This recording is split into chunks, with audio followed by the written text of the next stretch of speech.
સિદ્ધ ક્ષેત્ર એવો ગિરનાર, ગિરનારના સિદ્ધો, ગિરનારના સાધકો અને શબ્દ સાધના અને એની સાથે નાદ બ્રહ્મની ઉપાસના કરનારા એવા કઈ કેટલાય અગણિત એવી દિવ્ય ચેતનાઓ જે ધરતી ઉપર વિહરી હોય, જગતના તમામ ધર્મપંથ સંપ્રદાયો અને એમાંનું એક તીર્થધામ, આપણા ભારતના તો તમામ ધર્મપંથ સંપ્રદાયનું એક તીર્થ સ્થાન કે એકવાર તો આવવું જ પડે જે સ્થાન ઉપર, એવું સ્થાન અને એમાંનું એક નાનકડું આ એક ટાપુ કે જ્યાં સંસ્કાર, સેવા, સત્સંગ, સાધના, સાહિત્ય, સંગીત અને વિવિધ કલાઓ, દરેક કલાઓ એનું સંવર્ધન સંમાર્જન જ્યાં થતું રહ્યું છે વર્ષોથી,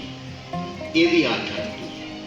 અને મારા માટે તો આ તીર્થધામ તો છે હોય, અને એમાં આટલું ગીરનું જંગલ છે ને એમાં આટલી વનસ્પતિઓ છે ને એમાં આવા માલધારીઓ વસે છે ને આટલા નેસ છે, એનાથી વધારે આપણને ખબર નથી કે ગીરમાં કેવી કેવી સાંસ્કૃતિક ચેતનાઓ છે અને કેવી રીતે એ સંસ્કારની સરવાણી ધીરે ધીરે આપણા આવો બાપુ નમસ્કાર લુપ્ત થઈ રહી છે.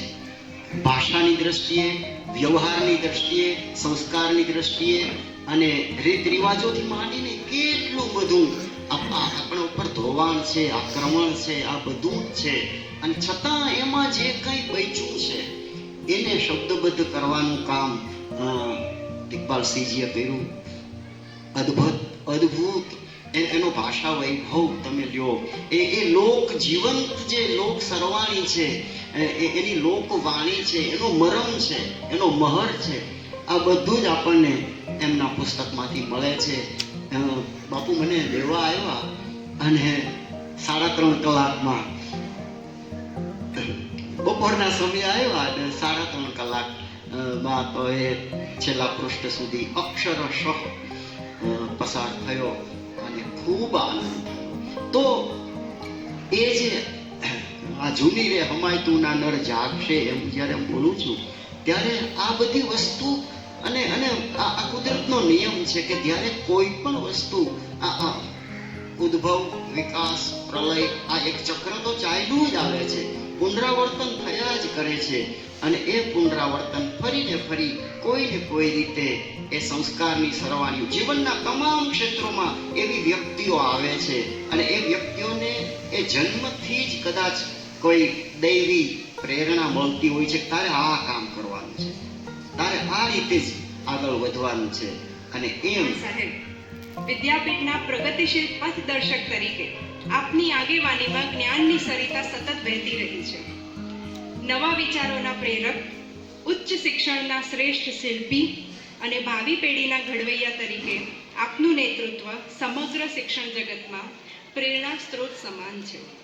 જ્ઞાન જ સર્વોચ્ચ શક્તિ છે અને તેને સાકાર કરનાર એવું વંદનીય નેતૃત્વ આપના રૂપે અમને આજે આ કાર્યક્રમમાં પ્રાપ્ત થયું.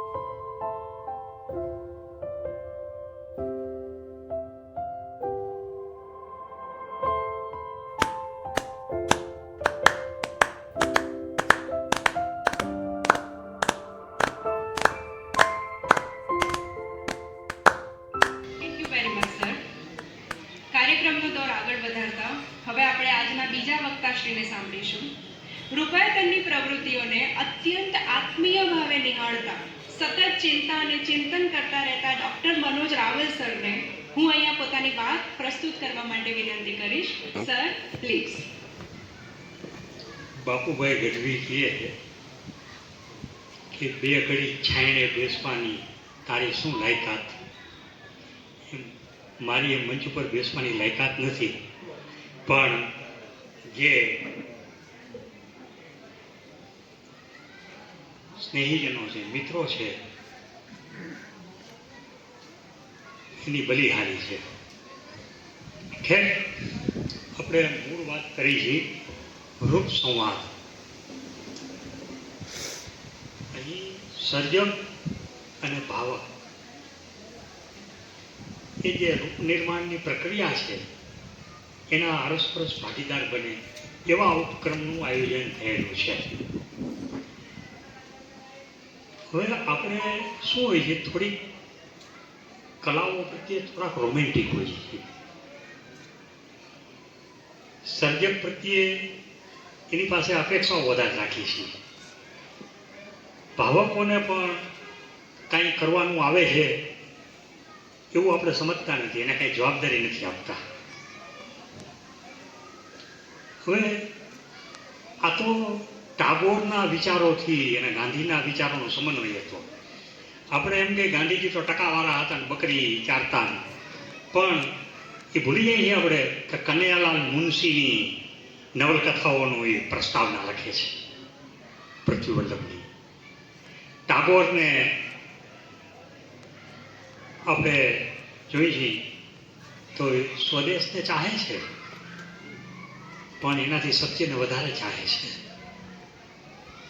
આમ ટાગોર અને ગાંધીના સમન્વયવાળી આ સંસ્થા જ્યારે રૂપ સંવાદ આપે છે, ત્યારે આ સર્જકતા શું છે અને આ ભાવનપણું શું છે એના બે દ્રષ્ટાંતો લેશું.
કે જેઓ ભક્ત કવિ નરસિંહ મહેતા યુનિવર્સિટીના કુલપતિ છે, તેઓને હું આમંત્રિત કરીશ. Sir, May I please invite you to deliver the presidential address. Sir, please.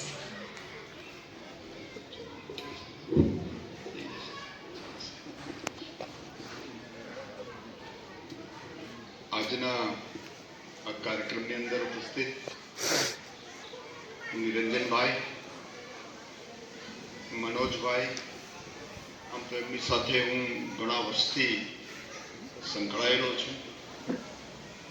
R M ફુલેટરા સાહેબ અને કોરિંગા સાહેબ ઉપલેટામાં આચાર્ય હતા અને પછી મારા આચાર્ય તરીકે રાજકોટમાં આવેલા, અને ત્યારે ખૂબ નાનો એક અધ્યાપક તરીકે એમની સાથે, મનોજભાઈ સાથે વાર્તાલાપ થતો.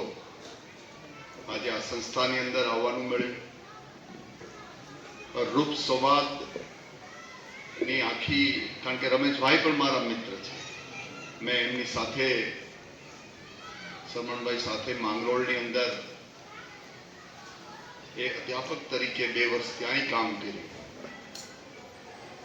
અને ઘણી બધી સંસ્થાઓમાં, આમ તો મારી આ 12મી 13મી કે મને ખબર નથી, તો ઘણી બધી સંસ્થાઓમાંથી હું બહાર નીકળ્યો અને એની સાથેનો નાતો, નિસ્બત મેં જાળવી રાખ્યો. આમ તો બેઝિકલી હું પ્રોફેસર મેનેજમેન્ટનો છું અને સર્જકોની વચમાં રહી અને માર ખાતો અહીં પહોંચ્યો છું. એમાં એ ઘણા બધા મોટા લોકો હતા. એક તો એમની સાહિત્યની ભાષા હું અડધી જાડી મોટી સમજી શકું, પણ અમારા નિરંજનભાઈનું એ બાબતમાં એક અલગ, એમનું આખું એક અસ્તિત્વ જ અલગ છે. આજે આમ તો મેં રમેશભાઈને કીધું હતું કે કદાચ હું ઝારખંડ હોઈશ તો નહીં આવું ને અહીં હોઈશ તો આવીશ, કારણ કે મારા મિત્ર છે. આજકાલ લોકો સાચું બોલવાનું પણ ભૂલી ગયા છે અને મોટા લોકો જ ખોટું બધું બોલે છે. એટલે મેં કીધું કે આવી સ્થિતિ છે મારી, પણ જો હશે તો હું આવીશ જ, કારણ કે નરસિંહ મહેતાનો આજે ત્યાં પણ એક કાર્યક્રમ હતો, એટલે અડધો કલાક ત્યાં સેવા વૈષ્ણવ જન તો એને કહીએ તો પહેલાં તો આપણે વૈષ્ણવ બનવું પડે. એટલે ત્યાં થોડીક વાર રહ્યો અને આજે અહીંયા પણ આવ્યો. અહીંયા બહુ જ લાંબા જે 3 સર્જકો છે એની વાતો પણ આજે કરવાના છે. મને લાગે કે આવી સંસ્થાઓ, નિરંજનભાઈની વાત બહુ જ સાચી છે કે હું પણ ઘણી યુનિવર્સિટીઓમાંથી આ મારી 4થી ટર્મ ચાલી રહી છે કુલપતિઓની અંદર. એ રાજકોટ પણ 2014થી 18 કામ કર્યું કુલપતિ તરીકે. પછી આમ મહાકાલની નજીક દાહોદ ગોધરામાં પણ કુલપતિ તરીકે 2 ટર્મ ત્યાં કામ કર્યું. અને હવે જે રિટાયર્ડ થયા પછી આમ તો જૂનમાં રિટાયર્ડ ગયા, જૂનમાંથી, અને સરકારે તો એ જવાબદારી મને અહીંની આપી.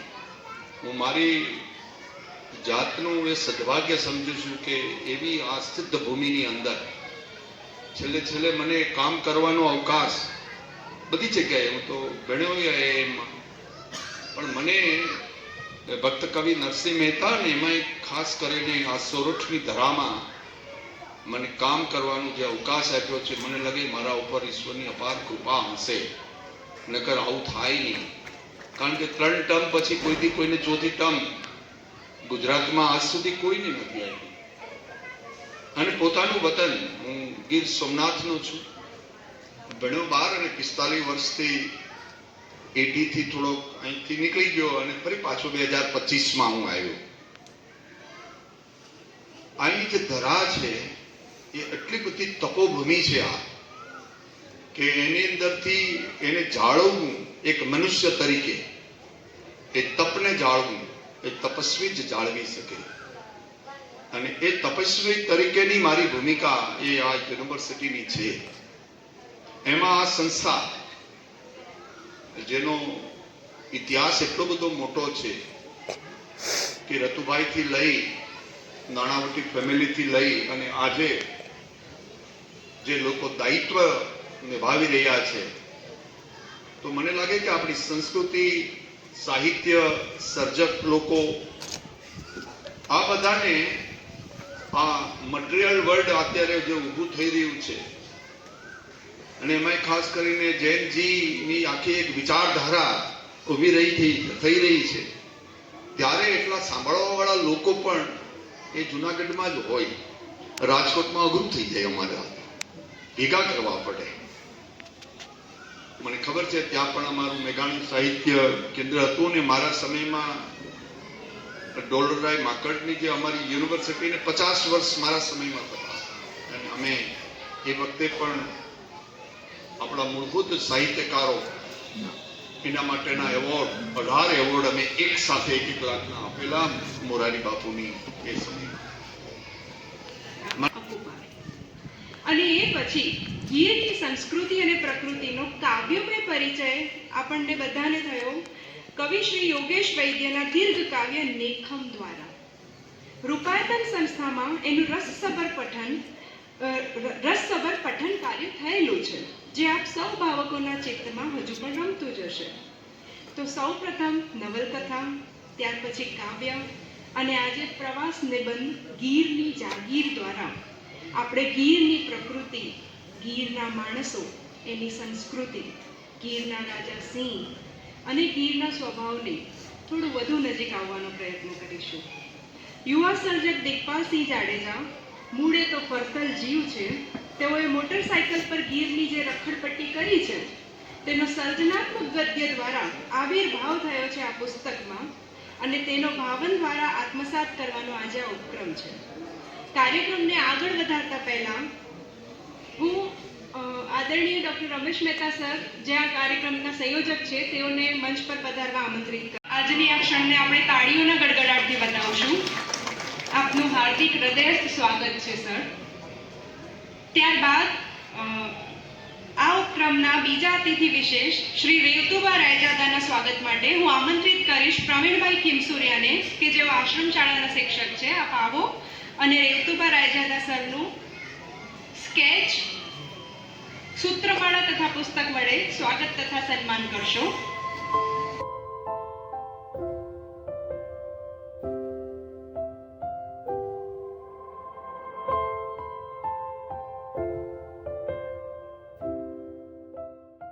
નથી, પણ ત્યાં જાય એ બધે બહુ નડે છે. એટલે વર્ષો પહેલા કનકાઈમાં મોટી સમસ્યાઓ આવી હતી ને અમે એના માટે બહુ મોટી, ત્યારે આ સોશિયલ મીડિયા નહોતું, મોબાઈલ નહોતા એવા, ત્યારે લેટર કેમ્પેઇન બહુ મોટું ભારત લેવલે લેટર કેમ્પેઇન કરેલું. આ એ લેટર કેમ્પેઇનના પરિણામે જ મને ધ્રુવભાઈ મળ્યા.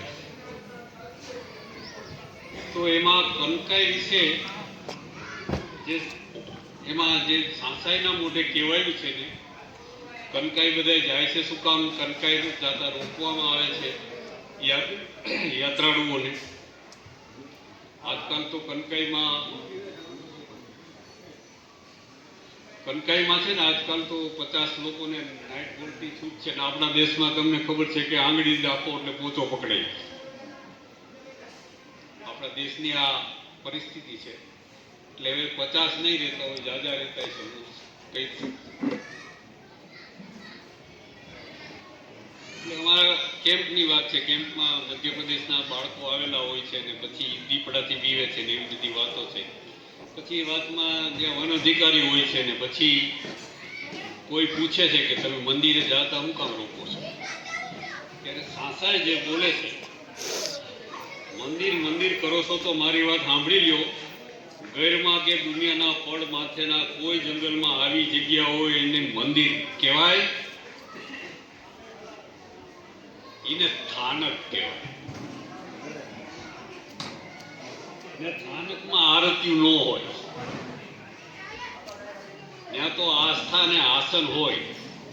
આસ્થા વગર સ્થાનકે અવાય નહીં.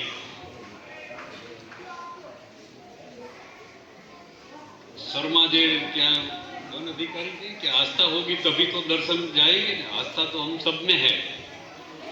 સાંસાઈનો જવાબ એના સાંસાઈના મુખમાં આ લેખકે મૂક્યું છે, આસ્થા છે તો પછી બંદૂકો રાખવાની ક્યાં જરૂર છે? આસ્થા હોય તો તેંદવા કરીને રૂંધાઈ ન જવાય.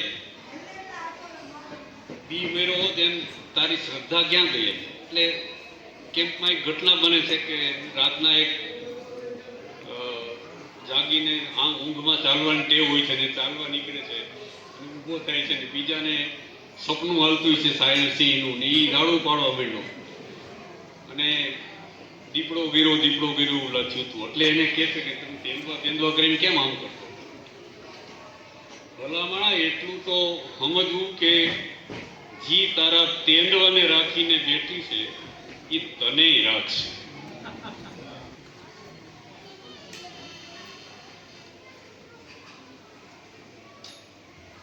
હું સારણની છોડી છું, મારા બાપ પાસે આખી ઘરની વંશાવળી છે, જોઈ હોય તો જોઈ જાજો. ઘરની એકેય જગ્યાએ કોઈ દી મંદિર નહોતું, હતા એ બધાય સ્થાનક હતા. મંદિર એટલે માનો કે ભગવાનનું ઘર કહેવાય. મંદિર એટલે ભગવાનનું ઘર.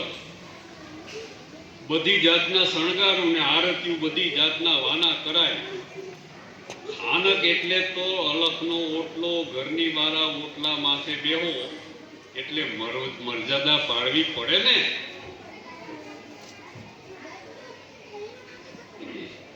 ઈ બધી વાત જવા દે. તું સ્થાનક કે તો સ્થાનક પણ માણસ દર્શન કરવા તો સ્થાનકે જાય ને. પછીનું જે વાક્ય છે એ અદ્ભુત છે કે દર્શન પરવારી ગયા પછી તો સ્થાનક જોડે. નિરંજનભાઈ, દર્શનમાંથી ને પરવારી જાઓ પછી સ્થાનક મળે. ભોગાવદર જજો તમને દેખાય. આમ નિરંજનભાઈ ને અમે બે સીમાડા, અમારા બેનું ગામ નજીક, અને નિરંજનભાઈના ગામથી નદી વહીને મારા ગામમાં આવે છે. દાસી જીવનના પગ પખાડીને એ પાણી મારા ગામમાં આવે અને એ પાણીમાં હું નાહ્યો છું, ડૂબક્યું દીધી છે. તો આટલી આ વાત છે, આથી આ વધુ છે, પણ આજે સમય ઘણો બધો થયો છે એટલે નથી વાત કરીને. દીપપાલભાઈ વાત કરવાના છે. દીપપાલભાઈની એક વાત છે, એમાં એનું પુસ્તક મેં વાંચ્યું કે એક વાત બહુ સરસ છે કે ગીરમાં મંદિરો નથી પણ સ્થાનક છે. અને સ્થાનક એટલા માટે મને ખબર છે કારણ કે હું ચારણ છું ને અમારા ત્યાં નેહડા છે અને અમારા નેહડામાં માતાજીના સ્થાનક કરે. અહીંયા ફળા હોય, મૂર્તિ ન હોય, ખાલી માતાજીના ફળા હોય. મિલન ગઢવી બેઠો છે મારી ચંદ્રભાઈ, એ ફળા હોય, અહીંયા સ્થાનકો છે. સ્થાનકની જાળવણી કરતા એને આવડે છે, જે અહીંયા રહે છે એને આવડે છે. આપણે એમાં દખલ કરવાની કંઈ જરૂર નથી. પણ હું એક કવિતા સંભળાવું કે નદી હિરણ જે અમારા ગામના પાદરમાંથી નીકળે છે, એ નદીનું વર્ણન મારા બાપુએ ઘણા વર્ષો પહેલા ગાયું છે, હું આપને સંભળાવું કે ડુંગરથી ધરતી ઘાટ ઉતરતી પડતી પડતી આ ઘડતી આવે ઉછળતી જરા ન ડરતી હરતી ફરતી મધજરતી. એક નદી નીકળે તો કેવી લાગે કે ડુંગરથી ધરતી ઘાટ ઉતરતી પડતી પડતી આ ઘડતી એમ આવે ઉછળતી જરા ન ડરતી હરતી ફરતી મધજરતી અનકિલકારા કરતી ડગલામ ભરતી જાય ગરજતી જોરાળી હિરણ હલકાળી જો બનવાળી નદી રૂપાળી નખરાળી જી નદી રૂપાળી. આ રૂપ સંવાદ કાર્યક્રમનું શીર્ષક છે. એ હિરણ હલકાળી જો બનવાળી નદી રૂપાળી નખરાળી. કેવી નદી છે કે ખળખળતા ઝરણા લીલા. કવિતાની મજા એ હોય છે કે એક એક પંક્તિમાં કવિતા ઉપર ચડતી જાય છે. કે ખળખળતા ઝરણા લીલા તરણા ચરતા નરના ઠેક ભરે કઈ શ્વેત સુવર્ણા નીલમ વર્ણા અન કંકુ ચરણા ફૂલ કરે. એમાં પછી મધુકર ગુંજારમ બાત ગઢારમ બની બહારમ મૃદવાળી હિરણ હલકાળી જો બનવાળી નદી રૂપાળી નખરાળી. હવે એ નદીને કાંઠે હાવત જે ગીરની ઓળખાણ છે ઈ કેવો તો કે ચોગંધ ચટાળા ભૂરી લટાળા ચાર છટાળા ચરચાળા ગણકેડા ઢાળા. ચોગંધ ચટાળા ભૂરી લટાળા, એના વિશે ઘણું બોલીએ કે બોલતા હોય, પણ ડાલામાં તો કેવો ડાલા જેવું જેનું માથું હોય, આમ કોડિયામાં દીવા પ્રગટાવ્યા હોય એવી એની આંખું હોય, આમ રાતે આવે ને તો આમ જગતી હોય આંખું. આપણને એમ થાય કે કોડિયામાં દીવા પ્રગટે, એનું પોતાનું અજવાળું હોય તો છે. પણ ત્યાં જે વનસ્પતિ હોય કે પશુ પક્ષીઓ હોય કે 300 જાતના પક્ષીઓ જોવા મળે, 300 ઉપર જાતના પક્ષીઓ પડે. ગુજરાતમાં, આખા ગુજરાતમાં 450 જાતના પક્ષીઓ છે, એમાંથી 300 માત્ર ગીરમાં જોવા મળે. એટલે આટલો સમૃદ્ધ વિસ્તાર છે. આને આપણે આવી રીતે ક્યારે જોયો નથી. આપણે બસ ગીરને ભોગવવા માંગીએ છીએ. ગીર છે ને એ પ્રેયસી છે, રૂપ લઈને નથી, રૂપ લગ્ન નથી. એટલે એને માણવી જોઈએ. એક સારા અધિકારી હતા, એ કહેતા હતા કે ગીરને સમજવી બહુ અઘરી છે, પણ ગીરને માણવી સાવ સીધી છે. એટલે જે લોકો ગીરને માણી શકે ને એ ગીરમાં આવતા હોય તો સારું. ગીર ઉપર અત્યારે ભયંકર આક્રમણ છે. તમે અમે અંદર આની સાથે ખૂબ ગાઢ રીતે જોડાયેલા છે ને, એટલે અમને ખબર છે ગીરની વેદના શું છે. માનો કે ગીરમાં અહીંયા એક બ્રિગેડિયર બેઠા છે, એમની વાડી એ મારણકા ડેમ પાસે છે. એ બ્રિગેડિયરમાંથી રિટાયર થઈને ગીરમાં શાંતિ માટે આવ્યા. તો ત્યાં રાત્રે લગ્ન સમારંભો યોજાય છે રિસોર્ટમાં, અને રાત્રે મોટેથી ડીજે વગાડવામાં આવે છે. કેવડો ત્રાસ!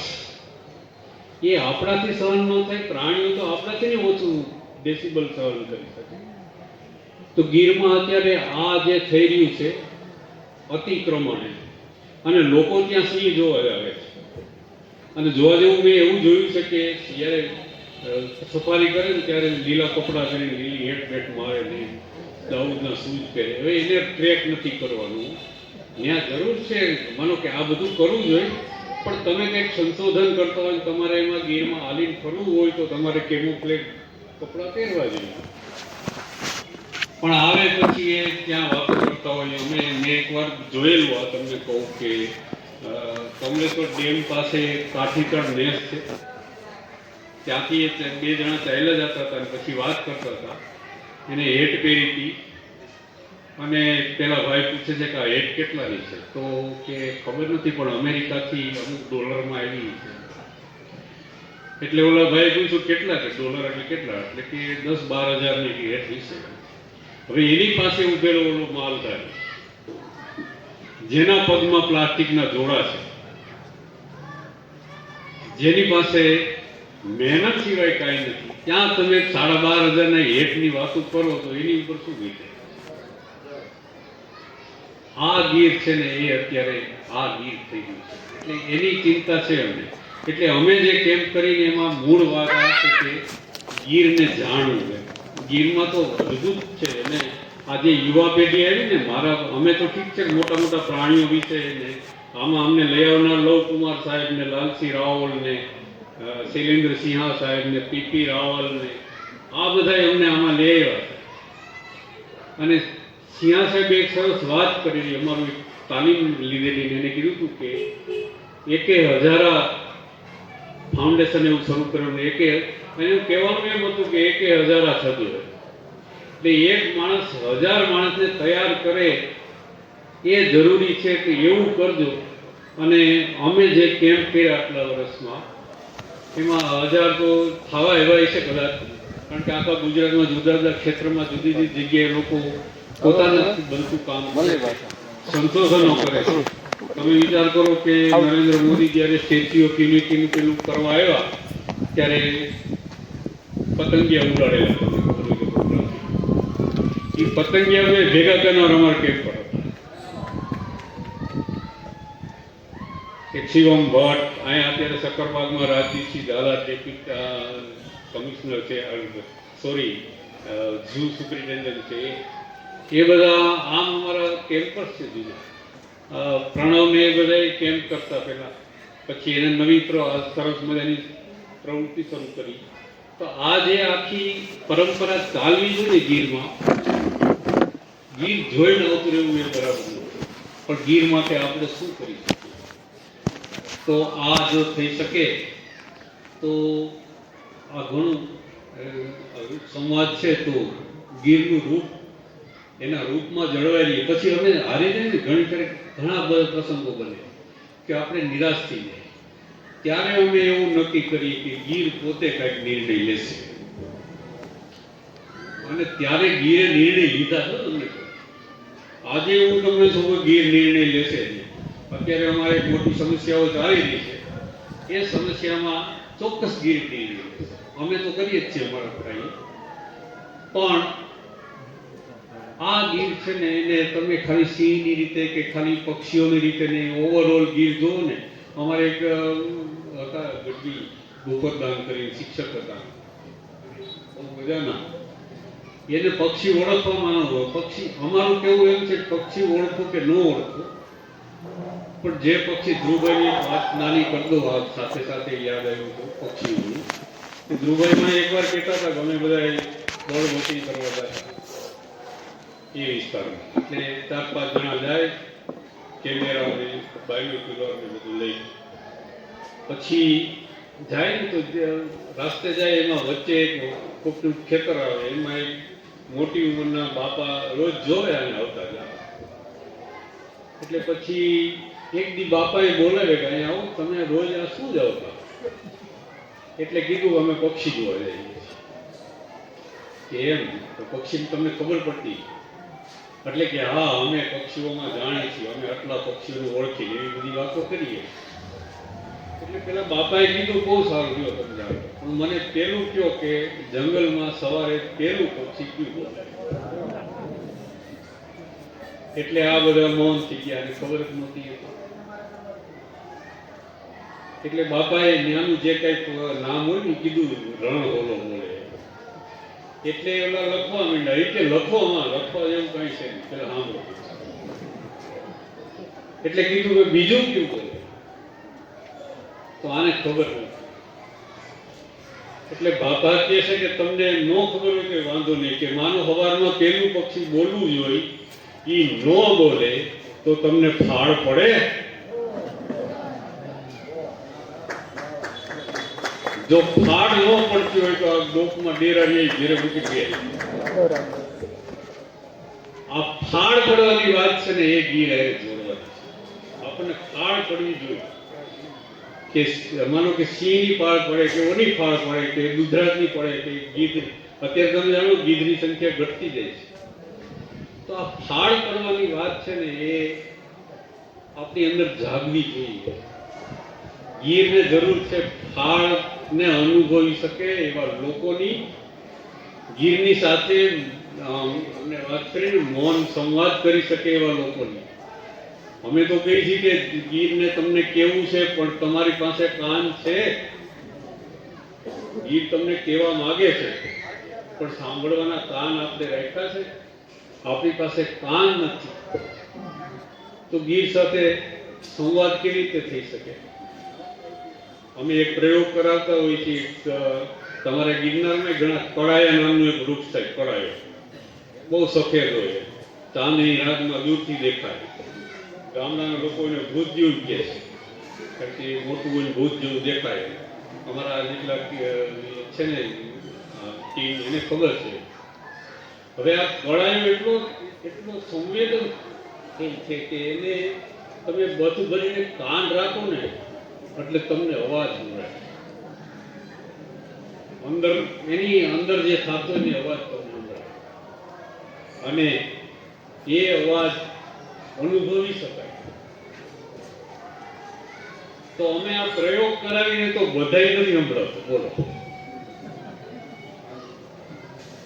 એટલે મને ખબર છે કે આ લોકો ગીરને સાંભળી શકતા નથી. કારણ કે બીજા ધોવા મારતા હોય ને આપણો જો દરબારી સ્વભાવ એમાં આપણને આડો આવતો હોય તો એના કરતાં બેટર છે કે બાઇક લઈને આપણે જઈએ, જ્યાં જવું હોય ત્યાં જઈ શકાય. કોઈ વાત કરનારું મળે તો એની પાસે બેસી શકાય. એટલે આજે પણ લગભગ હું બાઇક લઈને જ આવવાનો હતો, પણ મારા બાપુજીએ મને રોક્યો કે કાળો તડકો છે તો ન જવાય. મૂળમાં તો ગીરની જાગીર જે બંને વિદ્વાનોએ મૂકી છે એવી કેટલીક જાગીર મને પણ જડી. ગૈરની કેટલીક સંવેદનાઓ મેં પણ પીધી છે અને એની હેડક્યુ હજી પણ મને આવે છે. એટલે આ એક જાગીર છે અને એ જાગીરને સાચવવાની જવાબદારી આપણા બધાની છે. કેટલીક વાતો ઓરડાની હોય, કેટલીક વાતો ઓસરીની હોય અને કેટલીક વાતો ગામના ચોરાની હોય. મને મારી રખડપટ્ટીમાં આ ત્રણેય પ્રકારની વાતો સાંભળવાનો મને ચસ્કો લાગ્યો. એટલે હું એટલા પ્રવાસો કરું છું કે મારી પાસે જાવા બાઇક છે અને છેક આ બાળક નાનું જે અહીંયા રમી રહ્યું છે એવડો હતો ત્યારથી હું બાઇક ઉપર ફરું છું. એટલે મારા બાપુજી એમાં હતા ભાવનગરમાં. આમ તો સુરેન્દ્રનગરની કંપનીમાં હતા અને ભાવનગર રહેતા. એટલે એ વખતે 1982 સાલમાં એમની પાસે એમની કંપનીએ એને રાજદૂત ભેટ આપે સારા કામના ભાગરૂપે.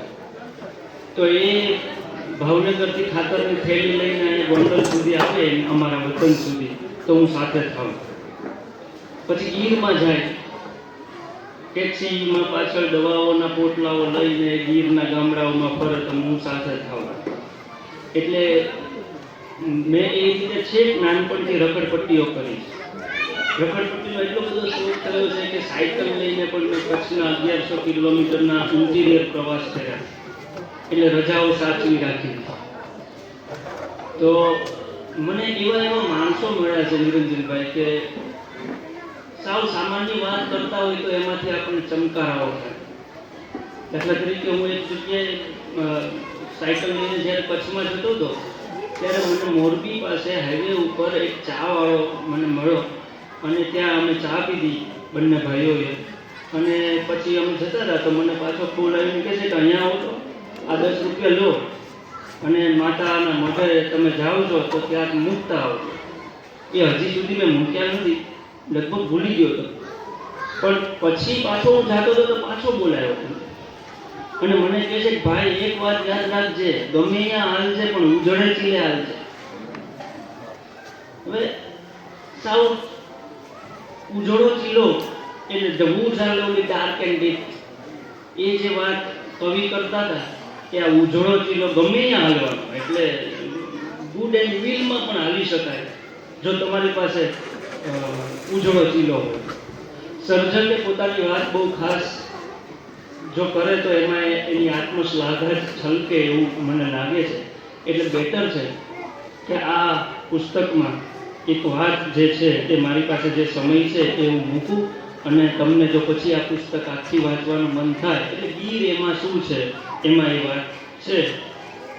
મૂળ વાત લેખનું નામ છે ગીર દિલાવર મૂસા. એટલે હું જાવા બાઈક લઈને રખડું છું. મને હાલાર ક્યાં પૂરું થાય છે, ભાલનો કનેર ક્ષેત્ર ક્યાં પૂરું થાય છે એની મને ખબર પડે છે. એટલે હું ઢસા મૂકું અને પછી તરત ખબર પડે કે બાબરા હતું તો ઢસાથી બાબરા કાઠિયાવાડ આવશે, બાબરાથી રાજકોટ સુધી, રાજકોટથી છેલ્લે મોટા દડવાની સીમ પૂરી થાય પછી તરત હાલારનું છેલ્લું ગામ મારું શરૂ થશે. એ ડિફરન્સ પણ મને હવે અંદાજે ખબર પડે. એટલે જાવા બાઈક છે મારી પાસે 2020માં લીધું. પછી 1.5 વર્ષમાં મને કંપનીનો ફોન આવ્યો કે સૌરાષ્ટ્રમાં સૌથી પહેલા માણસ એવા છો કે જેણે ઓછા સમયમાં સૌથી વધુ કિલોમીટર તમે રેકડ્યા. એટલે હું ગુજરાત બહાર ક્યાંય નથી રેકડ્યો.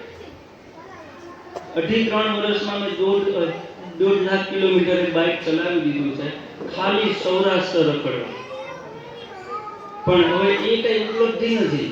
મને જે વાતો મળી છે એ મને લખી લેવાની, એ ટાઈપ કરી લેવાની, એવી એક મૂળમાં તો સ્ટોરી ટેલર છું. 600 વાર્તાઓની પણ 3000 બાળ વાર્તાઓ મેં રેકોર્ડ કરી છે. અને 3000 બાળ વાર્તાઓ રેકોર્ડ કરતા મને સ્ટોરી ટેલિંગનું એક થોડીક સ્કિલ કહેવાય તો એ સ્કિલ હાથમાં આવી. અને પછી આપ જેવા વડીલોએ પોતાની વાતો, ગીરમાં કોઈક વડીલોએ પોતાની વાતો જે કીધી હોય એને હું મારા ચાકડે ચડાવીને મૂકું. તો વાત દિલાવર મૂસાની છે. તમારી પાસે એ મૂકું. મને લાગે છે કે એમાં ગીરની જાગીર આખી છતી થશે. નદીની વેકુળમાં કાયમ અંધારું ઉતરે ઈવડાઈ ઊભા હોય. એક ઈ ઉતરતી રાતના આછા અજવાળા જેવી જોગમાયા અને બીજા બે ઓલા જાફી જટાડા. રાવણના માથાય નાના લાગે ને એવા ડાલા હતા. પડખો પડખ એક બીજાને હાવ અડીને ઊભા હોય. આમ જો હોય દરબાર જે માયનો બેટો આ જોગ માયાની જટા ને ઓલા બે ડાલા મથાના ઝંડા દેખી ગયો એ જીવ તો મોહ સમજો. ઓલી ઊભા આપણી સામે હમસાઈને એવા દાંત કાઢતી હોય ને આ બે માળા એના પડખામાં તાણું લેતા ને વાણું નાખતા ઊભા હોય. બાપુ મેં મારી નજરે ભાળ્યું છે એટલે કહું છું કે ખુદ પોતાની આંખે જોવો નહીં ત્યાં લગન કોઈને વિશ્વાસ ના દે ને એવું જલજલાએ દરસ ને રૂપ હોય. એને મેં જ્યારે પહેલદાન દેખી ત્યાં તો આમ જો હે તમને કહું છું કે પોહ મહિનાની હિંહોટા નાખી ટાઢ હતી તોય પગથી માથા લગ મને પરસેવો છૂટી ગયો. તમે નહીં માનો પણ આ દેહ આખો લકવો મારી ગયો હોય ને એવું ફાટાઈ હાંજનું ટાણું હતું. આ વાત મને સુલેમાન મૂસાના બાપ દિલાવર મૂસાએ આજથી 7 વર્ષ પહેલા કરેલી. એવું આછું પાતળું હજી યાદ છે. આ સુલેમાન મારો એ વખતનો ભાઈબંધ. ગોંડલમાં જેતપુર રોડ પર પીરની આંબલી પાસે સુલેમાન મૂસા ફળોની લારી લઈને ઊભો રહેતો. આજે હું પીરની આંબલી પાસે આવ્યો તો મહિના પહેલા એ પડી ગઈ, નવી વાવી દીધી. પીરની આંબલી પાસે સુલેમાન મૂસા ફળોની લારી લઈને ઊભો રહેતો. વારંવાર એની પાસેથી મારા ઘર કુટુંબ માટે ફળો લઉં એટલે અમારી વચ્ચે ધીમે ધીમે હેત બંધાતું રહ્યું ને પછી તો મન મળી ગયેલું કે હું ગોંડલ જાઉં એટલે કેટલીક વાર એને ઘેર પણ જતો આવતો. એનો બાપ દિલાવર મૂસા નામ એવા જ ગુણ ધરાવતા કોરહિયા માણસ. ઘરે જાઓ તો હથેળીમાં દિલ ખોલીને રાખી દે એવા મળતા આવડા. ગીરની ઘણી વાતો આ ઘરડા દિલાવર મૂસાના હૃદયમાં ભરી પડી છે કેમ કે એમનું બાળપણ ને જુવાની ગીરની જાહો જલાલીમાં જ સમાણા છે. ગોંડલમાં તો એમને દીકરાના ધંધા સબબ રહેવું પડ્યું. બાકી મૂળે તો ગીરની લીલપ ને ગીરની ગંધનો માણસ. આજથી 7 વર્ષ ઉપર સુલેમાન અને એના બાપે આગ્રહ કરીને મને એમને ઘેર દાવત પર નોતરેલો. આપણે તો બંદા કાયમ મીઠા હવાજના ભૂખ્યા. તે આ દાવત તો એક બહાનું હતું. મૂળમાં તો દિલાવર મૂસાની અસલ ગીરની વાતોનો પટારો ખુલશે એ જ લાલચનો સ્વાદ મારી દાઢીમાં ઝરપતો હતો. હવે આ વાત કાઠિયાવાડની કેટલીક બોલીને ક્યારેય લિપિમાં મૂકી જ નથી શકાતી. હવે વાંચ્યું લખવું હોય તો આમાં લખ્યું છે વાંચ્યું. ડાંગનો કે સુરતનો કે અમદાવાદ ઉત્તર ગુજરાતનો કોઈ માણસ વાંચી જ નહીં શકે અને એને એ ફીલ જ નહીં કરી શકે. આ જાગીર છે.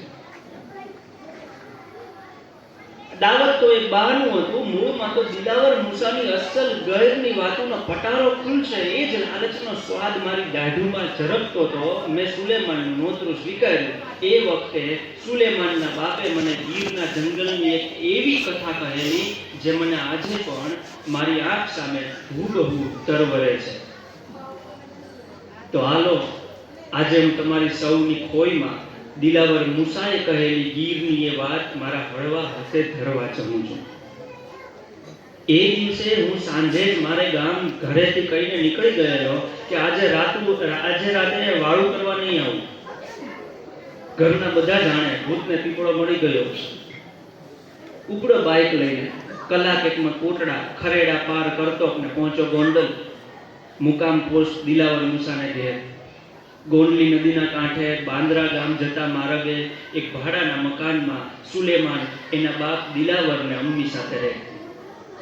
પહોંચો ત્યારે ગોંડલીનું સામા કાંઠાનું વાસ મારતું અંધારું ઉતરી ચૂક્યું હતું. ગોંડલી નદીના આ કાંઠે કસાઈઓની દુકાનો છે ને એટલી. ખડકી પર સુલેમાન મને આવકારવા ઊભો હતો.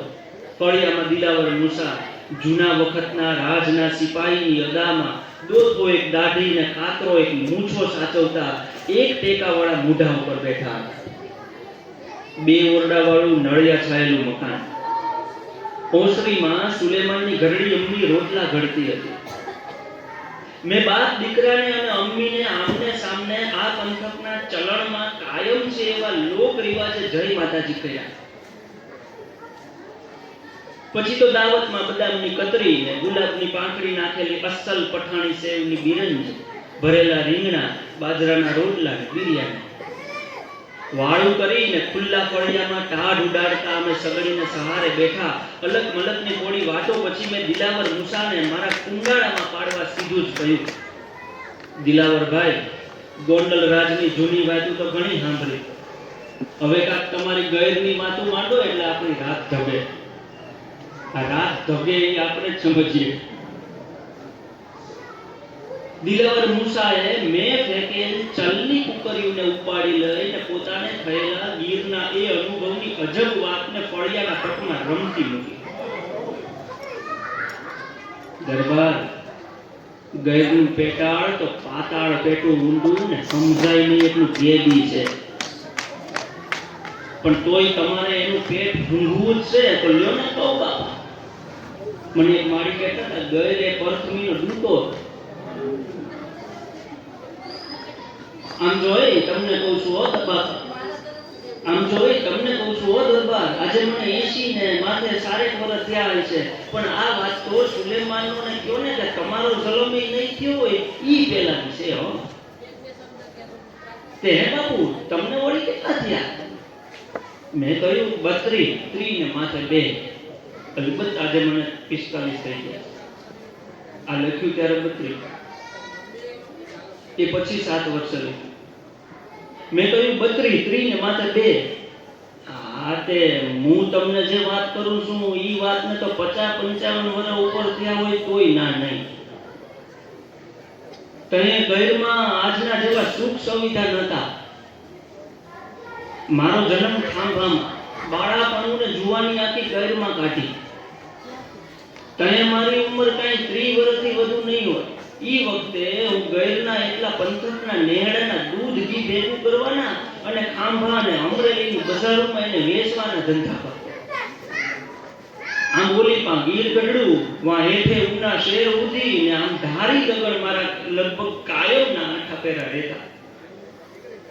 મારી કને એક જૂનું જાવા મોટર સાકી હતી. આપણી પાસે તો એને લેવાના પદિયા ક્યાંથી હોય? આ તો સોરા હોય. જુનાગઢ વાળા મારા માસિયાઈ ભાઈએ રાજકોટથી ચોરાયું હોય છે, એને થોડા દાણ વાપર્યું, પછી કાંઈક ખોટકાયું ને પોલીસ જપ્તાની માથાકૂટ બધી છે, મને હુવામ થઈ દીધું. કેટલાને હેંધરા છે એ અહીં બોલાય એવું નથી, તે પછી હુવામ દઈ દીધું. પણ આ ગીર તો આખા બ્રહ્માંડનો ગાભ છે બાપુ. ત્યાં કણે એક વખત જે હમાણું ઈ ફેરતા નાખી દુનિયા રખડો ને તોય ના જડે. પણ આમ જો એ દરબાર ઈ જવા માટે મેં આખી ગઈરનો રખડો કર્યો છે.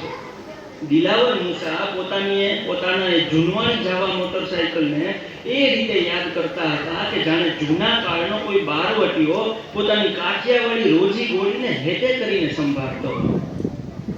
વાતમાં પણ આમ જો એમ બોલવાની એમને ટેવ હતી, જાણે એમને તકિયા કલા. ઘણી વાર તો એ એમ જ સ્થિર બેઠા રહ્યા. મારા ભેરુ સુલેમાને આવીને અમને ચાના પિયાલા ધર્યા ત્યારે જઈને એમને વર્તમાનનું ભાન થયું ને બોલ્યા, હવે તો આ ગરીબને કોઈની નજર લાગી છે ભા, તે બહારના માણસના ટોળા આવે છે. જાણે ઘરની વહુવારોની લાજ લૂંટાતી હોય ને એવું લાગે. પણ આપણાથી બીજું થાય શું હે? પણ આમ જોઈ દરબાર, આજથી 50 વર્ષ પહેલા ગઈરમાં અસલનો જલજલાટ હતો. ધોળે દાડે માર્ગ ના હુજે એવા લીલા અંધારા કાયમ રહેતા ને તે દુનિયા વાત છે. આહોતરી નેથી દૂધના 2 બોગરા, મારે અહીંયા તો આહોતરી ને કઈ સમજાવવું પડે એવું નથી, બહાર વાંચું છું સમજાવવું પડે કે આ સુંદરી નામનો એક નેસ છે વગેરે વગેરે. આહોતરી નેથી દૂધના 2 બોગરા મારા ઈ જાવા મોટરસાઇકલમાં વાહે ટીંગાડીને હું દિયાઠમાં નીકળો. આહોતરીથી આગળ જાતા આમ ઉપર કાંઠે માંગડા ઢાળે માર્ગે થઈને કાયમ મારું હલ. હજી તો દિયાઠમો ને તરત રાત ઘેરાણી. ગીરના પથરાવમાં હાલીને જાવાની મોયલી બત્તી હખડ અકડ થઈ ગયેલી, તે મોટરસાઇકલમાં અંજવાળા રીંગણા હતા. પણ કાયમનું મારું હલન હતું એટલે એમ વાંધો ના આવ્યો. પોહ મહિનાની કડકડતી ચાય, વન આખું ટાઢું બોળ, મારી જાડી આંખીએ ધરું છે. એક ધાબળી ઓઢીને તારોડિયાના અંજવાળે હું તો મોટરસાઇકલ હાંકે જાઉં. માંગડાનો ઢાળ ચડીએ કે તરત નદીનો પટ આવે. જેવો ઈ માંગડા ઢાળ ઉતરો કે આમે નદીની વેપુરમાં 3 કાળા ઓળા દેખાય. મેં મોટરસાઇકલને ન્યા ખીલા ઠોક ઊભો રાખી દીધું. પણ હું નીચે ઉતરો નહીં કે ન તો મોટરસાઇકલ બંધ કર્યું. સામે ઓલા ઓળા ન હાલે કે ન ચાલે. તારોડિયાના અંજવાળા નદીના પાણીમાં ટપટપે. તે ઈમાં ધ્યાનથી જોયું તઈએ અંદાજ પડ્યો કે સે તો 2 ઝાંખી આવે છે. પણ ઈ 2 જેની અડખે પડખે ઊભા છે એ ઓળો વર્તાણો નહીં. હું ઘણું મથું પણ કઈ ખડ ન મળે. પેલા તો લાગ્યું કે 2 હાવજ ફૂંકાયેલા ઝાડના ઠૂઠાની અડખે પડખે ઊભા છે ને વસમાં છે તે ઝાડનું થડનું ઠૂઠું છે. પણ એમ નહોતું.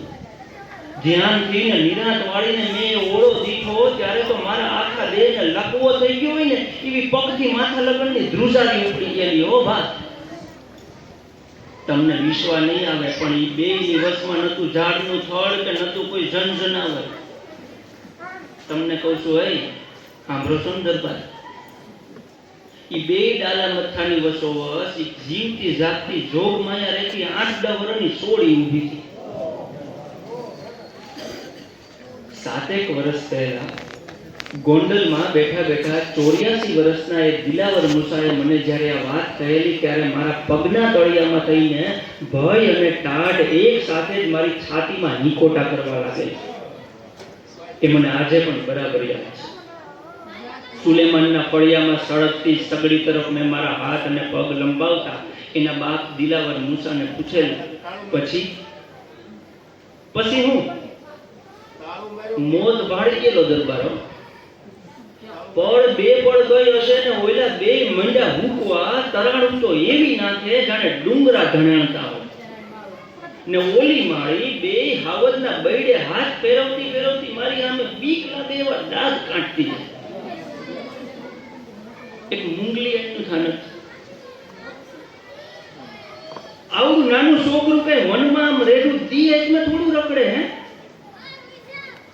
ને ઈ આમ કૂતરા માથે હાથ ફેરવતી હોય એમ હાવજ માથે હાથ ફેરવે. જાણે માંગડા ડાળની ઝૂંટાવળ પ્રગતિ.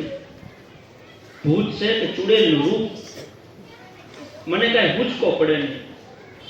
કયો ને કે મારું બસ મૂતર છૂટવાની વાર હતી ત્યાં ઈ તો ત્યાં હાલતા. મને લાભુ દાદા લાભશંકર પુરોહિતે એવું કીધું હતું કે ગમે એ થાય ગૈરનું માણસ જે બોલે છે એ જ લખજે, કાંઈ ફેરવતો નહીં એટલે નથી થઈ. બાકી સંપાદકોએ બહુ કીધું છે કે આ શબ્દ જરા કઠે છે, તો થોડુંક ગાળું, અમુક જગ્યાએ ગાળું. બાકી તો ગાળો બોલતા હોય બેફામ અને ઊંચી વાતો કરતા હોય, હલકો ધંધો કરતા હોય અને ઊંચું જીવન જીવતા હોય. એટલે જરૂરી નથી કે જવા દો હવે એમાં નહીં જ પડે, બહુ નાનો છે. હું ભાડું એ નીવડાઈ કયો ને કે ત્યાં ઈ તો બે જ્યાં હાલતા મારાથી નો હલાય કે નો સલાય. હું ભાડું એ નીવડાઈ નદીની વેકુળમાં વાહો કરી ગયા ને થોડીક વારમાં તો ઉમરાના થડ પાને થઈને અંધારે ફમાઈ ગયા. દેખાતા નહોતા પણ ઓલા બેયની વાયનું હજી વન ગજવતી હતી. પળ બે પળ તો મારે ક્યાં જવાનું છે ઈ યાદ ન આવે. માનમાં બિલિયા પોગાણ ન્યાનો હિકાભાઈ આયર મારો ભાઈબંધ એની આ રાત કાઢીને હવારે ગીર ગઢડે જઈને દૂધ પુગાડ્યું. તેની દી આજ મેં મારી હગી આંખે જે જોયેલું ઈ કોઈને કઈ હકું નહીં. મનમાં કઈ ચેન ના પડે. ફે એટલી ફાટી ગયેલી કે આહોદરીનું દૂધ મેં 6 દાડા લગન ભર્યું જ નહીં. હાથ મેં દાડે હાંજે પાછા માંગના ડાળે નદીની વેકુરમાં ઈવડાઈ ફટકા. તમે દરબાર નહીં માનો પણ આ દર્શન મેં નહીં તો આ દર્શન મેં નહીં તો 10-12 ની લગન કર્યા હશે. પછી મારાથી રહેવાનું નહીં એટલે એક દી મેં હિકાભાઈને એને રાત ફેરાનો તો તે બધી માંડીને વાત કરી કે આમ છે. હિકોભાઈ બે ઘડી તો કઈ બોલ્યો નહીં. થોડીક વારે મારી સામે જોઈને કે ઈ સોળી ચારણની દીકરી છે. માંગના ઢળની માથે નાજભા ચારણનો ચોકો હંધાઈથી નોખો હતો. ગૈરનો ને ગિરનારનો ચોકો જ નોખો. સમજાય તો સમજાય. ઈને નેહમાં ફાવ્યું નહીં એટલે માંગના ઢાળ માથે વાડો કરીને રહેતા. નાજભાઈ જ્યારે પોતાનો જીવ છોડ્યો ત્યાં સોડી હજી તો જલમી હતી. નાજભાના ઘરનું મારા દેવતા એવું. દીકરીને એકલ પંડે હાંચવે. રાત વરતમાં સોડીને કાંખમાં તેડીને ઢોરમાં જાય આવે. એવામાં એક ફેરા એના વાડા પાસે સિંહણના રખડતા ભટકતા વરવર અધીના બે પાંઠડા આવી ચડે. નાજભાના ઘરેથી બાય હતા એ વર્તી ગયેલા કે બિચારા માં વિનાના પાંઠડા છે. પછી તો બાઈએ છોકરીની હારવારી પાંઠડાએ મોટા કર્યા. કેવી રીતે મોટા કરે બાપુ કે છે ખાનગી ને ઈવડા રોજના હેવાયા એવા થતા આયલા કે માં દીકરીની હંગાથે ઢોરની હારોહાર વનમાં જાય પણ નાજભાના ડોબા માથે તરાપ ન કરે. દીકરી 8 વર્ષની થઈ ત્યારે આ બેયની આટલા વનમાં હાથ વાગતી. હગા બે ભાઈઓ જોઈ લો એમાં સોડી ઈ હાવજડા હારે રે. કે છે કે જાણે ઘોડો કુંતી હોય ને એમાં બે હાવરડાની માથે બે હતી. નાજભાની ગેરહાજરીમાં આ બે હાવર જાણે નાજભાની દીકરીને હગી બૂન માનીને રખેવાળી કરે. આવું કઈ થાય નહીં આમ તો. પણ કાળનું કરવું ને એક ફેરા ચોમાહે વરહાદ બોકાહા બોલાવે. 8-8 દીની હેલી મંડાણીને ગેર આખી જળબંબોળ થઈ ગઈ. નદીમાં માયને એટલું પાણી ચડ્યું તે માંગના ઢાળ માથેનો નાજભા ચારણનો વાડો ને ઢોરાની હારવાર બધું તણાણું. મહિનો એક મેહે માજા મૂકેલ પછી ઉપરવાળો કાંક ધરાણો કે કોણ જાણે પાણી કાંક ફેર્યા નાથભાના વાડે. એ વખતે મારા બાબાએ ઘણી ગોઈ કરેલી, પણ ન મળે દીકરી કે ન મળે દીકરીની માં. 2-3 દાડા પછી માંગડા ઢાળથી હેઠવાશે નદીને કાંઠે એક ઉમરાના ઝાડ પાસે દીકરીને ઓલા 2 હાવજના દેહ પડેલા ચડ્યા. બરાબર વચમાં 8 વર્ષની દીકરીને એની અડખે પડખે આ હાવજ મરતા મરતા જાણે બૂનને હાંસવીને ઉતરતા એમ મારો ભાભો કહેતો. દિલાવરભાઈ, આ તમે જે આટલા દરને એક ધારું જોયું ને, એ નાજભા સારણની દીકરીને એના 2 ડાલા મથા ભાઈના દર્શન હતા. કહે છે કે દીકરીને આ 2 હાવજ એની માની ગોઈદ કરવા એટલામાં માંગણા ઢાળે આટા ફેરા હજી કરે છે. કહે છે સાહિત્યનું સત્ય જુદું હોય. વૈજ્ઞાનિક કરતા હજી આટા ફેરા કરે છે. મેં કોઈ રીતે દેખ્યા નથી, પણ આ તમે આવું કાંઈક ભાડું એમ કહો છો તે હશે હો. ભાડું તે લો દરબાર. આજથી 50-55 વર્ષ પહેલા મેં મારી નજરા જોઈ.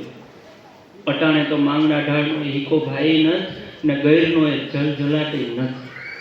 વાની હારે વાતું રહી ગઈ દરબાર. તો વાની હારે વાતું રહી જાય એ પહેલા આપણે જેવા જો સાંભળી લે અને લખે અને તમે વાંચો તો એક પ્રકારનું પ્રમોશન કહેવું હોય તો કહી શકાય. ક્યાં અને આવી વાતો આમાં છે. આમાં એક કેવો દૂરો ભીમસી છે જે મને આમ માથે મળ્યા હતા. કેટલાક ગેબી માણસો, ગેબી વાતો તો ગઈ બહુ જ મજાની છે. ફિફાત પાસે એક રૂડીમાં છે, મેં ત્યાં પણ વાત કરી હતી. કેવી કેવી વાતો કરતા હોય. હું એક દિવસ મળવા ગયો સાહેબ, તો મને કહે છે કે માસ્તર આ જો ગઈઢા ડોસી છે, ચામડી લબડી ગઈ છે. મને કહે છે કે જો આ લુગડા મેલા થઈ ગયા, હવે એને બદલાવાના વાર આવ્યા.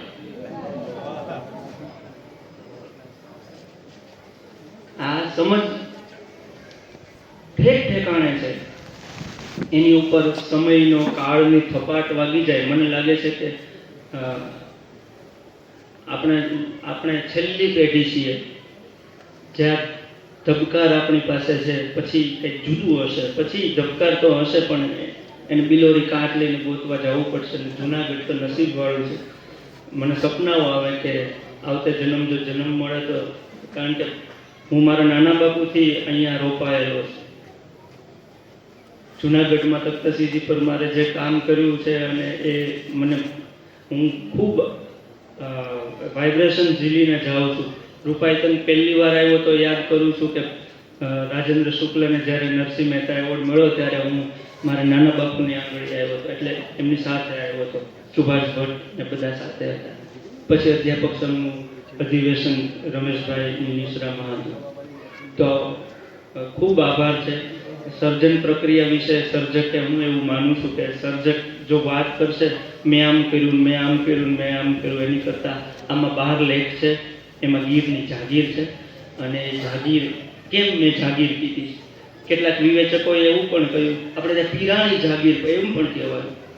મને એક સંનિષ્ઠ વિવેચક એવું કહ્યું છે કે પીરની થોડી જાગીર હોય, પણ સોરઠ અને સૌરાષ્ટ્રમાં ભેદ છે એની કોઈને ખબર નથી. બહાર કેરીના બોક્સમાં જો તમે વાઘના ફોટા મૂકતા અને એ ત્યાં અહીંના તાલાળા ગીરની પ્રખ્યાત ને હોય વાઘનો ફોટો. આ તો બહુ જાણીતી વાત છે.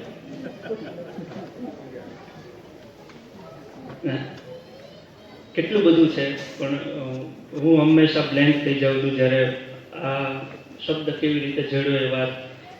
પિંડ કાચા શબ્દ સાચા. હવે તો બહુ ગવાય છે એ વાત. શબ્દ જ સાચો છે અને એ શબ્દ મને અહીંથી પણ મળ્યો છે જુદી જુદી રીતે. આમાં વાંચશો તમને સમજાશે. દૂરો ભીમસીએ દર પૂનમ ભરવા આવે ગિરનાર સાહેબ. એના એના નાના બાપુને એ ખંધોળે બેસાડીને ગિરનાર ચડતા ડરતું ન. અને એની વાતો તમે સાંભળો. મને એક મુંજાવર સુભાષાઈ મળ્યા છે, અલબત્ત આમાં વાત નથી લીધી, ઘેડના કાંઠે, એ બીજા પુસ્તકમાં હવે આવશે સમાંતર. પણ રખડવાથી બહુ જ બધી સમજ આવે છે, એ મને જાતે સમજાયું છે. મને આજે અભિષેકભાઈ જે અમરેલીથી આવ્યા, કેટલાક ભાવકો બાપુ રોમાંચ થાય કે દૂર દૂરથી આપણને આવે છે, પણ દીકપાલ માટે નથી આવતા, એ તો શબ્દ અને ગીરની જાગીર માટે. બાકી તો હું ન હોઉં તો બીજું કોક હોય તો બહુ સ્વાભાવિક વસ્તુ છે. ધ્રુવ દાદા પહેલા પણ ગીર વિશે વાતો સાહિત્યકારોએ કરી જ છે. પુષ્કર ચંદ્રવાકરે ગીર અમારી છે એવી નવલકથા આપી હતી. સિંહ વિશેષાંક નામનો ઉર્મી નવરત્ના એને આ જે ચાંપલો ને એની જે વાત છે ને એ ઘટના એમાં પણ સિંહ વિશેષાંક અદભુત કર્યું. તો સાહેબ સંશોધનની રીતે આ ક્ષેત્રમાં બહુ જ બધું છે. મારી એટલી નમ્ર વિનંતી છે કે જંગલમાં મને ઘણી બધી વખત ઘણા બધા અધિકારીઓએ એમ કહ્યું છે સાહેબ કે હું જાઉં તો મને અહીં જવા દો ને, મને અહીં જવા દો ને, તો એમ કે તમારા સંશોધનથી ગીરને શું લાભ થાય? મારી પાસે કાંઈ એનું પ્રમાણ નથી, પણ ગીરને મને એટલી ખબર પડે છે કે હું એમ કહું કે કોઈ માં એમ કે છોકરો રીંગની બંબુડી છે, રીંગની બંબુડી એમ બોલે તો એ રીંગની બંબુડી મારે લખી લેવું પડે, એ મારી ઉપલબ્ધિ છે. અહીંયા હાવણો જ બોલાય, અહીં વાહો જ બોલાય. વાસામાં વાગ્યું તો એવું તો ઘણા બધા શબ્દો. પ્રિયાંશીએ થોડીક વાત કરીશ. પ્રિયાંશીએ હમણાં એક ફોટો મૂક્યો તો કહેતા હતા કે એને ફોટા વિશે કે આ સોરઠની સ્ત્રીઓની કંઈક વાત હતી.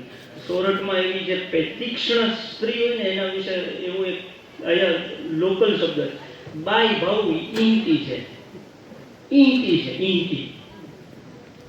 આપણે શેડ કઢું દૂધ એવું શબ્દ તમે આપણે સાંભળો, શેડ કઢું. મને ગેરમાં એક માલધારી કહેતા હતા કે હાલો દરબાર કે શેડ બટક્યું કરી લે. શેડ બટક્યું તમારામાંથી લગભગ અડધો અડધને ખબર હોય.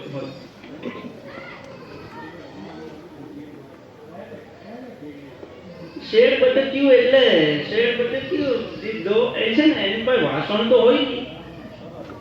રોટલા તો પોટલીએ બાંધ્યા હોય, પછડીએ બાંધ્યા હોય, એમાં રોટલા હોય ખાલી, એમાં કઈ પછી મરચું ગોળનો દડકો ને એવું કઈ ન હોય. એ હોય અને જ્યાં ઢોર ઊભું હોય, ગાય ઊભી હોય, ભેંસ ઊભી હોય, ત્યાં સીધી દોવાની અને બગલમાંથી પોટલીમાંથી બટકું ભરવાનું, બટક્યું અને શેડ કરી આ થાળી.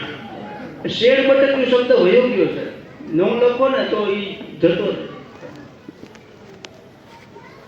હીર જે છે એટલે સોરઠ ને મરતું બચાવવું હોય તો થોડીક આપણે એને આ પ્રકારના ઉપક્રમ સંવાદ થવા જોઈએ સાહિત્યને લગતા. અને ઘણી બધી વાતો છે પણ મને બહુ જ આનંદ છે કે હેમંતભાઈ અને સૌ ટ્રસ્ટીઓનો કે અમને નવજુવાનોને કોઈ યાદ કરો. એટલે શરૂઆતમાં હું જ્યારે લખતો ને ત્યારે સામયિકો એમ કહેતા કે સામયિકના પાનામાં સમાય એટલું નથી કૌશિક. એટલે પછી આપણે મૂક પડતું ને ફેસબુક ઉપર લખવાનું ચાલુ કર્યું. તો ફેસબુક ઉપર પછી વિદ્વાનોની, સજ્જનોની એવી કોમેન્ટ્સ આવવા માંડી, સમાંતરે ઓખાતું થયું, વખણાતા થયા થોડી વાતો. પછી સામયિકવાળા સ્વીકારતા થયા. એટલે જેન ઝી પણ એની પાસે પણ એક હીર તો છે, પણ થોડીક તક આપો તો સૌનો આભાર. આપ સૌ વિદ્વાનો, જૂનાગઢને વંદન. સૌનો આભાર. મારાથી શક્ય બની એ વાત કરી.